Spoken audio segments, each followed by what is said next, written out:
Shalom saudara yang diberkati di dalam Tuhan Yesus Kristus. Jumpa lagi bersama dengan kami dalam Gracia Hope Compassion Journal. Saudara, kita akan merenungkan kebenaran firman Tuhan pada pagi hari ini. Namun sebelumnya mari kita satu di dalam doa. Terima kasih Bapa, sumber kekuatan di dalam kehidupan kami.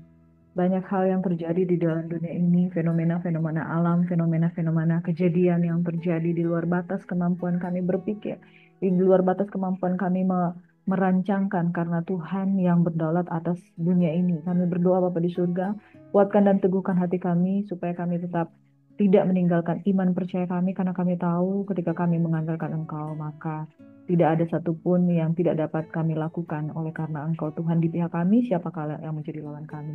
Bapak kami buka hati untuk merenungkan firman Tuhan pada pagi hari ini. Di dalam nama Yesus Tuhan kami bersyukur, kami berdoa. Haleluya. Amin. Saudara Shalom, kekasih Tuhan yang luar biasa yang diberkati oleh Tuhan Yesus Kristus. Sebelum kita mau merenungkan firman Tuhan, mari kita akan memberkati Los Angeles di California bersama-sama. Tuhan memberkati California, Tuhan memulihkan keadaan Los Angeles dan kami berdoa setiap jiwa-jiwa yang ada di sana. Kami tidak tahu ada rancangan Tuhan di balik setiap keadaan yang terjadi sebab kami tahu bahwa rancangan Tuhan adalah damai sejahtera, hari depan yang penuh dengan harapan.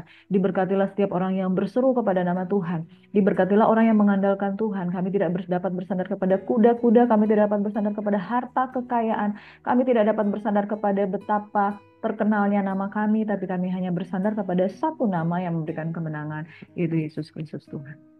Dalam nama Yesus Tuhan, Engkau memulihkan Los Angeles, Engkau memulihkan keadaan-keadaan dunia ini dalam nama Yesus. Amin. Saudara, eh, kita sejenak merenungkan bahwa apa yang terjadi di fenomena dunia pada saat ini itu sesuatu yang unpredictable, saudara. Sekilas kita melihat bagaimana kebakaran hutan yang melanda Los Angeles.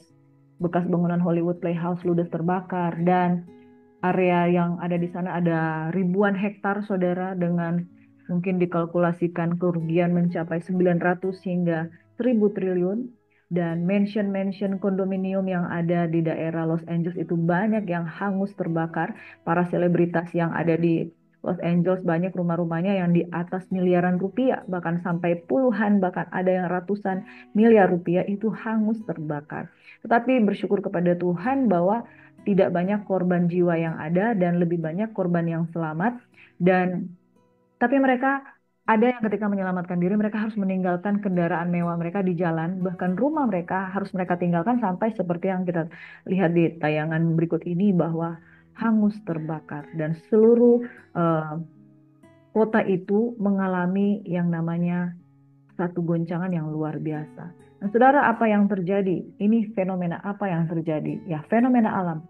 Belum diketahui secara pasti tentang penyebab kebakaran, tetapi diduga dari kebakaran hutan dan mungkin ada percikan dari kabel listrik yang mengalami kerusakan, lalu kemudian daerah tersebut yang sedang mengalami kekeringan yang cukup parah dan angin sangat kencang mengakibatkan kebakaran itu begitu cepat meluber dalam waktu beberapa jam, saudara. Upaya-upaya dari pemadam kebakaran itu sangat luar biasa sampai menggunakan helikopter, tetapi itulah upaya manusia. Dan apa yang terjadi di Los Angeles kita semua sangat prihatin. Tapi satu hal bahwa beberapa hari sebelumnya ada satu tayangan yang saya melihat penginjil jalanan itu memberikan satu statement begini, Los Angeles, murka Tuhan akan turun atasmu, berilah dirimu untuk diselamatkan. Karena Yesus sudah mati dan bangkit, berilah dirimu diselamatkan. Beberapa hari sebelumnya juga ada satu eh, kejadian di Beverly Hills yang seolah-olah memocking nama Tuhan. Tapi kita tidak menjudge dari semua ini, saudara. Kita berdoa bahwa Los Angeles ini akan dijamah oleh Tuhan.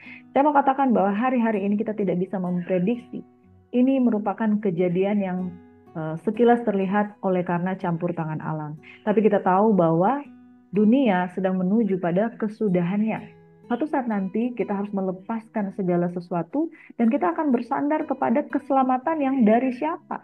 Hanya oleh nama Tuhan Yesus Kristus. Dan saudara, fenomena alam ini terjadi yang ada di Los Angeles ini karena angin yang begitu kuat, yang begitu cepat menyebarkan api yang ada. Jadi saudaraku yang diberkati, ini termasuk juga fenomena alam. Dan saya percaya bahwa ini bukan sekedar fenomena alam, tetapi penggenapan di akhir zaman. bahwa hari-hari ini kita tidak bisa berpegang kepada harta. Kita tidak bisa berpegang kepada nama yang terkenal, karena di Los Angeles ini begitu banyak artis-artis yang sukses, berhasil, dan punya begitu banyak harta. Tuhan sudah menunjukkan bahwa tidak ada nama lain yang dapat kita sembah, tidak ada nama lain yang dapat kita pegang selain daripada Tuhan. Dan satu fakta yang ada di daerah yang ada di sana, ada satu tiang salib yang tidak mengalami runtuh, tidak rubuh, tidak terbakar, dan tetap tegak berdiri. Dia ada di sana, sementara eh, yang lain sudah pada hangus terbakar. Beberapa kejadian juga, saudara, di awal tahun 2025 itu melanda Guatemala, Afghanistan, South Africa, juga Maldives, Ethiopia, Kolombia, dan beberapa eh, tayangan lain yang tidak sempat saya tampilkan di sini. Di berbagai negara itu mengalami fenomena-fenomena alam yang luar biasa. Ada yang mengalami gempa, ada yang mengalami hujan berkepanjangan, ada yang mengalami fenomena yang angin puting beliung, dan juga gas yang muncul dari dalam, dari bawah, yang tidak seperti biasanya. Dunia sedang digoncangkan. Itu sebabnya, saudara, segala sesuatu sedang digoncangkan, tapi akan tinggal tetap apa yang tidak dapat digoncangkan. Dan peringatan juga bagi kita, khususnya di Indonesia, ada ancaman megatrust di Selat Sunda. Pemerintah mengaku telah berdiskusi dengan negara seperti Jepang dan Korea untuk yang memiliki tenaga teknologi maju dalam menghadapi gempa bumi. Dan juga Menteri Pekerjaan Umum sudah berkata, kami sudah banyak ngomong dengan negeri-negeri yang punya teknologi itu, seperti Jepang dan Korea, supaya beberapa infrastruktur besar akan dibangun untuk menghadapi ketika menghadapi megatrust atau kena dampak yang minimum. Ini juga menjadi warning bagi Indonesia apa yang akan terjadi di tahun 2025. Namun satu hal, saudara, kiranya berita-berita ini tidak mengakibatkan ketakutan, sebab Injil adalah kabar baik. Itu sebabnya mari kita dengarkan Injil. Firman Tuhan mengingatkan kita bahwa di dalam Mazmur 27 ayat 1, Tuhan adalah terangku dan keselamatanku, kepada siapakah aku harus takut. Tuhan adalah benteng hidupku, terhadap siapakah aku harus gemetar. Nahum 1 ayat 7 berkata, The Lord is good, a stronghold in the day of trouble, and He knows those who trust in Him. Tuhan itu baik, Ia adalah tempat pengungsian pada waktu kesusahan. Ia mengenal orang-orang yang berlindung kepadanya. Kiranya firman Tuhan ini menguatkan kehidupan kita ketika kita melihat fenomena alam, kejadian-kejadian luar biasa yang terjadi di sekitar kita, yang mengancam nyawa, mengancam dunia. Namun satu hal, kalau kita berpegang kepada satu nama, keselamatan daripada Tuhan, kita tidak akan takut. Kita lanjut mendengarkan kebenaran firman Tuhan yang terambil dari kitab Kisah Para Rasul 14 ayat 1 hingga ayat 28. Bagaimana Injil disebarkan melalui Paulus dan Barnabas, sehingga penginjilan tersebar sampai di Ikonium, Listra, dan Derbe. Saudaraku yang diberkati, Injil harus terus diberitakan. Karena dunia membutuhkan Injil, dunia sedang digoncangkan, dunia perlu mendengar tentang keselamatan daripada Tuhan, dan dunia perlu untuk menerimanya. Apa jadinya kalau fenomena alam yang terjadi, yang sudah saya sampaikan tadi, saudara, dan orang-orang itu tidak berbalik kepada Tuhan, orang-orang itu tidak takut akan Tuhan. Seperti Sodom dan Gomora ketika mereka tidak punya kesempatan lagi karena api itu membakar daerah mereka, dan hanya Lot dan istri Lot yang kemudian mati karena menjadi tianggaran, dan anak-anaknya yang boleh luput dari Sodom dan Gomora. Ada kesempatan untuk kita mendengarkan Injil. Mari, saudara, kita menjadi pemberita Injil, dan bagi siapa yang mendengarkan Injil, percayalah, maka engkau akan selamat. Kisah Para Rasul 14. Di Ikonium pun kedua rasul itu masuk ke rumah ibadat orang Yahudi, lalu mengajar sedemikian rupa sehingga sejumlah besar orang Yahudi dan orang Yunani menjadi percaya. Tetapi orang-orang Yahudi yang menolak pemberitaan mereka memanaskan hati orang-orang yang tidak mengenal Allah, dan membuat mereka gusar terhadap saudara-saudara itu. Paulus dan Barnabas tinggal beberapa waktu lamanya di situ. Mereka mengajar dengan berani karena mereka percaya kepada Tuhan. Dan Tuhan menguatkan berita tentang kasih karunia-Nya dengan mengaruniakan kepada mereka kuasa untuk mengadakan tanda-tanda dan mujizat-mujizat. Tetapi orang banyak di kota itu terbelah menjadi dua. Ada yang memihak kepada orang Yahudi, ada pula yang memihak kepada kedua rasul itu. Maka mulailah orang-orang yang tidak mengenal Allah dan orang-orang Yahudi bersama-sama dengan pemimpin-pemimpin mereka menimbulkan suatu gerakan untuk menyiksa dan melempar kedua rasul itu dengan batu. Setelah rasul-rasul itu mengetahuinya, menyingkirlah mereka ke kota-kota di Likaonia, yaitu Listra dan Derbe dan daerah sekitarnya. Di situ mereka memberitakan Injil. Di Listra ada seorang yang duduk saja karena lemah kakinya dan lumpuh sejak ia dilahirkan dan belum pernah dapat berjalan. Ia duduk mendengarkan ketika Paulus berbicara, dan Paulus menatap dia dan melihat bahwa ia beriman dan dapat disembuhkan. Lalu kata Paulus dengan suara nyaring, "Berdirilah tegak di atas kakimu," dan orang itu melanjak berdiri, lalu berjalan kian kemari. Ketika orang banyak melihat apa yang telah diperbuat Paulus, mereka itu berseru dalam bahasa Likaonia, "Dewa-dewa telah turun di tengah-tengah kita dalam rupa manusia."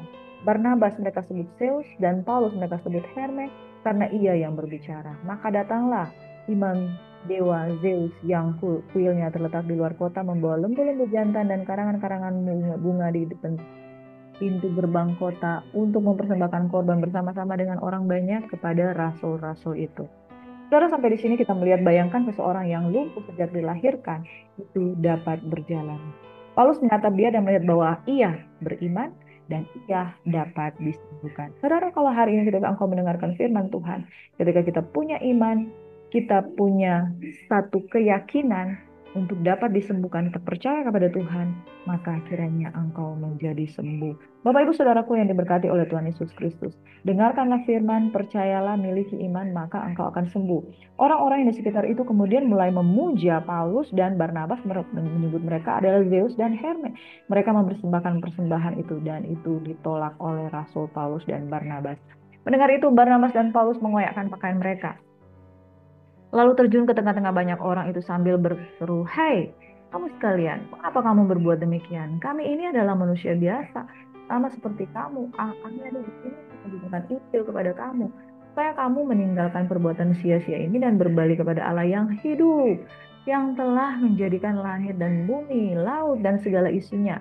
Dalam zaman yang lampau Allah membiarkan semua bangsa menuruti jalannya masing-masing, namun ia bukan tidak menyatakan diri dengan berbagai-bagai kebajikan, yaitu dengan menurunkan hujan dari langit dan dengan memberikan musim-musim subur bagi kamu. Ia memuaskan hatimu dengan makanan dan kegembiraan." Walaupun rasul-rasul itu berkata demikian, namun hampir-hampir tidak dapat mencegah mereka orang banyak mempersembahkan korban kepada mereka. Tetapi datanglah orang-orang Yahudi dari Antioquia dan Ikonium, dan mereka membujuk orang banyak itu memihak mereka. Lalu mereka melempari Paulus dengan batu dan menyeretnya keluar kota, karena mereka menyangka bahwa ia telah mati. Akan tetapi ketika murid-murid itu berdiri mengelilingi dia, bangkitlah ia lalu masuk ke dalam kota. Keesokan harinya berangkatlah ia bersama-sama dengan Barnabas ke Derbe. Paulus dan Barnabas memberitakan Injil ke kota itu dan memperoleh banyak murid. Lalu kembalilah mereka ke Listra, Ikonium, dan Antioquia. Di tempat itu mereka menguatkan hati murid-murid itu dan menasihati mereka supaya mereka bertekun dalam iman dan mengatakan bahwa untuk masuk ke dalam kerajaan Allah, kita harus mengalami banyak sengsara. Tiap-tiap jemaat rasul-rasul itu menetapkan penatua-penatua bagi jemaat itu, dan setelah berdoa dan berpuasa, mereka menyerahkan penatua-penatua itu kepada Tuhan yang adalah sumber kepercayaan mereka. Mereka menjelajah seluruh Pisidia dan tiba di Pamfilia. Di situ mereka memberitakan firman di Perga, lalu pergi ke Atalia di pantai. Dari situ berlayarlah mereka ke Antioquia. Di tempat itulah mereka dahulu diserahkan kepada kasih karunia Allah untuk memulai pekerjaan yang telah mereka selesaikan. Setibanya di situ mereka memanggil jemaat berkumpul, lalu menceritakan segala sesuatu yang Allah lakukan dengan perantara mereka, dan bahwa ia telah membuka pintu bagi bangsa-bangsa lain kepada iman. Di situ mereka tinggal bersama-sama dengan murid-murid itu. Demikian firman Tuhan. Apa yang terjadi di Ikonium, Listra, dan Derbe membuat mereka mendapatkan banyak murid. Dan sekalipun demikian, mereka juga dilempari batu, diseret keluar kota. Tapi satu hal, mereka memiliki optimisme. Dengan jalan itu, dengan perantaran itu, Allah telah membuka pintu bagi bangsa lain kepada iman. Demikian firman Tuhan pada hari ini, saudara. Mari kita memiliki iman seperti yang dimiliki Paulus dan Barnabas. Mereka melayani tanpa henti, mereka menyembuhkan tanpa pamrih, dan sekalipun mereka dilempari dengan batu, mereka melihat pekerjaan Tuhan terlaksana dengan baik. Perhatikan keadaanmu, saudara. Sekalipun di luar sana sepertinya terjadi keadaan yang tidak baik-baik saja, tapi lihat bagaimana firman Tuhan itu bisa tersampaikan, dan ada orang-orang juga yang bisa ditangkap, dibawa kepada Tuhan. Sekalipun ada juga kelompok yang tidak percaya. Pilihan ada pada kita, saudara. Di tengah-tengah dunia yang semakin sulit ini, Ada banyak orang yang memoking Jesus, ada banyak orang yang menghina Tuhan, tapi ada banyak orang juga yang menjadi percaya. Pilihan ada di tangan mereka. Tugas kita adalah menyampaikan Injil sampai seluruh bumi penuh dengan kemuliaan. Akan ada masa di mana ketika kita ingin mencari firman, firman itu kita tidak temukan. Saat ini firman Tuhan disebarkan dan kiranya pekabaran Injil terus menyebar apapun yang terjadi. Sekalipun fenomena alam itu terjadi kelihatan membawa keburukan. Tapi di balik semua itu ada hikmahnya bahwa setiap orang akan yakin bahwa dia perlu Tuhan. Jadilah pemberita firman Tuhan, sampaikan firman baik atau tidak baik waktunya, dan ketika Injil disebarkan, tak selalu engkau mengalami keadaan baik saja. Tapi ingat, Tuhan membela hambanya yang memberitakan Injil. Supaya setiap orang yang menyampaikan firman, maka dia akan melihat tuaian jiwa untuk kemuliaan Tuhan. Amin. Tuhan memberkati. Bapak, kami terus berdoa untuk fenomena alam yang terjadi di dunia ini. Bahkan ancaman megatrust untuk Indonesia, kami berdoa agar kami diluputkan. Sungguh Tuhan, orang yang mengenal Tuhan, dia akan tetap kuat dan bertindak. Kami juga berdoa untuk korban-korban yang ada di Los Angeles, mengalami korban finansial, bagaimana mereka kehilangan harta benda mereka. Dan mungkin mereka ada di dalam situasi-situasi yang sulit. Ini saatnya firman Tuhan disampaikan. Supaya setiap orang yang sungguh-sungguh ada di titik terendah, boleh mengalami Tuhan secara pribadi. Dan mereka boleh menjadi murid-murid Kristus. Para artis selebriti yang selama ini mungkin tidak mengandalkan Tuhan, biarlah mereka mengandalkan Tuhan. Ada banyak komunitas-komunitas yang terlibat di dalam iluminasi Tuhan. Kami berdoa agar jiwa mereka ditangkap untuk mengenal Tuhan lewat setiap peristiwa apapun yang Tuhan izinkan terjadi dalam kehidupan mereka. Dan kami Tuhan yang mendengarkan firman, biarlah kami dikuatkan untuk menyampaikan firman, baik tidak baik waktunya, tetap kami setia dan sedia. Dalam nama Yesus Tuhan, kami berdoa mengucap syukur untuk firman-Mu. Biarlah kami semua dikuatkan dalam nama Yesus. Amin. Selamat beraktivitas, kasih Tuhan. Tuhan Yesus memberkati. God bless you.